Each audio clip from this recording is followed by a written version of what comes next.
வேதாரண்யம் பகுதியில் 2 ஊராட்சிகள் கட்டப்பட்ட ஊராட்சி மன்ற அலுவலக கட்டிடத்தை மாவட்ட ஆட்சியர் திறந்து வைத்தார். நாகை மாவட்டம் வேதாரண்யம் அடுத்த நாகக்குடையான் ஊராட்சியில் 30 லட்சம் மதிப்பில் அனைத்து கிராம அண்ணா மறுமலர்ச்சி திட்டத்தின் கீழ் புதிய ஊராட்சி மன்ற அலுவலக கட்டிடத்தை நாகை மாவட்ட ஆட்சியர் ஆகாஷ் திறந்து வைத்தார். மேலும் கருப்பம்புலம் ஊராட்சியில் ரூபாய் 30 லட்சம் மதிப்பில் அனைத்து கிராம அண்ணா மறுமலர்ச்சி திட்டத்தின் கீழ் புதிதாக கட்டப்பட்டுள்ள ஊராட்சி மன்ற அலுவலக கட்டிடத்தை மாவட்ட ஆட்சியர் திறந்து வைத்தார். இந்த நிகழ்ச்சியில் தமிழ்நாடு மீன் வளர்ச்சி கழக தலைவர் கௌதமன், ஊராட்சி மன்ற தலைவர்கள், கிராம மக்கள் கலந்து கொண்டனர்.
தெரிவித்துக் கொள்கிறேன்.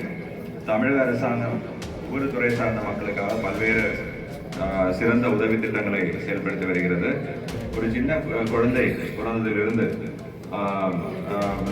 அவர் ஒரு மாணவியாய் பள்ளியில் படிப்பதிலிருந்து உயர்கல்விக்கு புதுமை பெண் மற்றும் தமிழ் புதல்வன் திட்டத்தை செயல்படுத்துவதிலிருந்து அதுக்கப்புறம் தொழில் முனைவோராய் அவர்களை வளர்த்துவதற்கு நிறைய பல்வேறு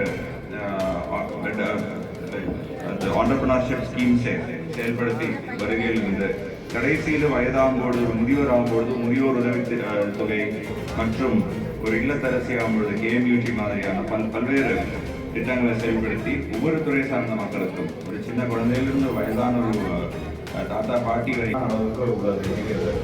இப்போ எண்ணிக்கை பார்த்தீங்கன்னாலும் பட்ஜெட் பார்த்தீங்கன்னாலும் நகர வளர்ச்சி அதிகமான அளவுக்கு பல கோடி செலவுக்குள்ள பல்வேறு மதிப்புள்ள பல்வேறு நகர வளர்ச்சி திட்டம் 2021 ஆரம்பித்து 26 5 வருட காலத்துக்குள்ள மிகக்கூடிய ஒரு சிறந்த திட்டம். இதோட முடிவு என்னன்னா தமிழகத்தில் உள்ள 5 ஊராட்சிகளில் ஒவ்வொரு வருடம் 20% 5 விருப்பம் ஊராட்சிகளுக்கு அந்த ஊராட்சிகளுக்கு தேவையான அனைத்து கட்டமைப்புகளும் அனைத்து தேவைகளையும் கால்குலேட் பண்ணி வளர்ச்சி திட்டம் 20%னா 5 வருடம் 30 வருடம் 20% வைத்து முடிக்கும் பொழுது 5